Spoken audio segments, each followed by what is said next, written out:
তো হেল্ল' নমস্কাৰ কুমৰক চিদং লগতে কোলুম্বাই কাৰ্ডুম কি খবৰ সকলোকে প্ৰথমতে গুড মৰ্ণিং আশা কৰোঁ যে আপোনালোকৰ ফিজিকেল টেষ্টৰ তৈয়াৰী ভালকৈ চলি আছে লগতে বৰ্তমান অসম পুলিচৰ নতুন ভেকেঞ্চি এপ্লাই চলি আছে লাষ্ট ডেট আপোনালোকে হয়তো গম পায় 22 তাৰিখে আছিলে কিন্তু এতিয়া 8 তাৰিখ কৰিছেগৈ আৰু অতি সোনকালে আপোনালোকে গৈ পিনি এপ্লাই কৰি লওকগৈ আৰু যেতিয়া এপ্লাই শেষ হ'ব ইয়াৰ পিছতে বহুতে চিন্তা কৰিব যেন কেতিয়া হ'ব ফিজিকেল টেষ্ট কেতিয়া হ'ব পৰীক্ষা এনেকৈ বহুতে অলৰেডি মোক কুৱেশ্যন কৰি আছে তো তেওঁলোকৰ আজি উত্তৰ দিব চেষ্টা কৰিম উত্তৰটো কি হ'ব মানে তেওঁলোকৰ ফিজিকেল টেষ্ট কেতিয়া হ'ব পাৰে প্ৰায় 5,700 ভেকেঞ্চি আছে সকলোখিনি যদি মিলাই ABUB হওক ফৰেষ্টৰ লগতে যিমানখিনি চালে আপোনালোকে হয়তো গম পায় প্ৰায় 5,700 ভেকেঞ্চি হয়গৈ তো ইয়াৰ ইণ্টাৰভিউটো কেতিয়া হ'ব আপোনালোকক এতিয়া ভিডিঅ'ত দেখুৱাই দিম এইটো মই নিজে কোৱা নাই CM ছাৰে কৈছে আপোনালোকে ভিডিঅ'টো সম্পূৰ্ণকৈ চাই লওক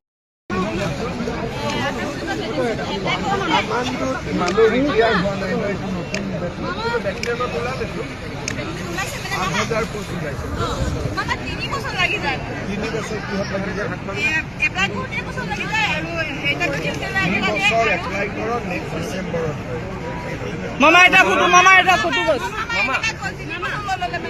আগৰ বাৰ হিচাপ কৰি আছো 3 বছৰ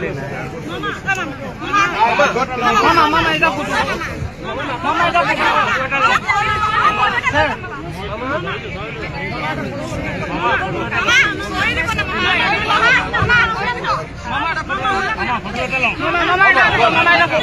মামা এটা ফটো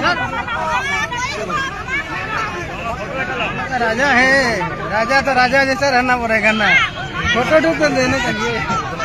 सॉरी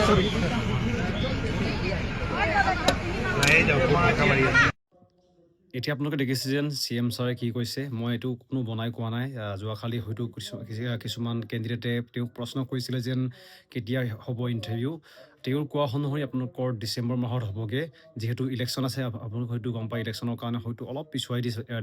দিছেগৈ এপ্ৰিল মাহত ইলেকশ্যন আছে বুলি গম পাইছোঁ এইটো কাৰণে অলপ টাইম লাগি যায় আৰু ইমান আপোনালোকে আবাতৰি নাখাব অতি সোনকালে ইণ্টাৰভিউ হ'ব আপোনালোকে ডিচেম্বৰ মাহ বুলি লাহে লাহে প্ৰেক্টিছ নকৰিব ৰানিঙৰ লগতে আপোনালোকে পঢ়াটো ভালকৈ গুৰুত্ব দিব লগতে ৰানিঙৰ ইকুইপমেণ্ট লিংক ডিছক্ৰিপশ্যন আছে আৰু সকলোখিনি ভাল জোতা ভাল কিতাপ সকলোখিনি দিয়া আছে গৈ পিনি চেক আউট কৰিব নপঢ়িব আৰু এনেকৈ যদি আপোনালোকক মই টাইম পাওঁ আপোনালোকৰ আপডেটসমূহ দি থাকিব চেষ্টা কৰিম তো ইমানখিনি আছে ভিডিঅ'টো সেইটো ধন্যবাদ